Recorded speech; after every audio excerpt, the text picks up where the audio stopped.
എൻ്റെ പേര് ആലീസ. ഞാൻ ചീപ്പങ്കൽ ഇടവകയിൽ നിന്ന് വരുന്നു. ഞങ്ങളുടെ വീടിൻ്റെ പരിസരത്ത് മുഴുവൻ ഒരു പുഴുവായിരുന്നു. കണ്ടാൽ ഭയങ്കര ബുദ്ധിമുട്ട്, എവിടെ നോക്കിയാലും തന്നെ. അപ്പോൾ ഞാൻ കഴിഞ്ഞ ബുധനാഴ്ചയോടെ അച്ഛൻ ബെഞ്ചിരിക്കാൻ വന്നപ്പോഴത്തേക്ക് ഞാൻ വെള്ളം കുപ്പിക്കകത്ത് എടുത്തിട്ട് അത് അച്ഛൻ ബെഞ്ചിരിച്ച കൂടെ കൊണ്ടുപോയി. ഞാനത് വീട്ടിൽ കൊണ്ടുപോയി പരിസരത്ത് വിശ്വാസപ്രമാണം ചൊല്ലിക്കൊണ്ട് ഞാനത് തളിച്ചു. അപ്പോഴത്തേക്ക് പിറ്റേ ദിവസമായപ്പോൾ ഒറ്റെണ്ണം പോലും കാണാനില്ല. ഈശോയെ നന്ദി, ഈശോയെ സ്തുതി. ഇതാണ് വിശ്വാസം.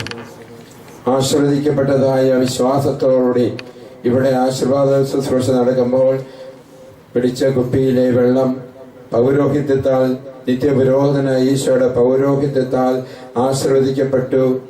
ആ വെള്ളം തങ്ങൾക്ക് ഉപദ്രവകാരികളായ ജീവികളുള്ള സ്ഥലത്ത് തളിച്ചപ്പോൾ പിറ്റേ ദിവസം അത് കാണാനേയില്ല. അത് ഓർക്കുക, നമ്മൾ വിശ്വാസത്തിന് കുറവല്ലേ പലപ്പോഴും പല ഉപദ്രവങ്ങൾക്കും കാരണമാകുന്നത്. ഒരു സഹോദരയുടെ വിശ്വാസം വലുതാണത്. ഓർക്കുക, വെള്ളം ആശീർവദിക്കപ്പെട്ട വെള്ളം തളിച്ചാൽ അത് പൗരോഹിത്യത്തിന്റെ ആശീർവാദമാണ്. നിത്യപുരോഹിതന് ഈശോ അതേ വിലക്കുന്നു. വിശ്വസിച്ചു. നമുക്കും ഇതുപോലെ ഇവിടെ വരുന്ന ഓരോരുത്തർക്കും ആശീർവാദത്തിനും വിശുദ്ധ ജലത്തിനും ധൂപം അർപ്പിക്കുമ്പോഴൊക്കെ അത് ധൂപമൊക്കെ ആശീർവദിച്ച് കൊണ്ടുപോകാനും ഒക്കെ ആഗ്രഹിക്കുക. വിശ്വാസം, വിശുദ്ധി, വിശ്വസ്തത നമുക്ക് ഉണ്ടാകട്ടെ.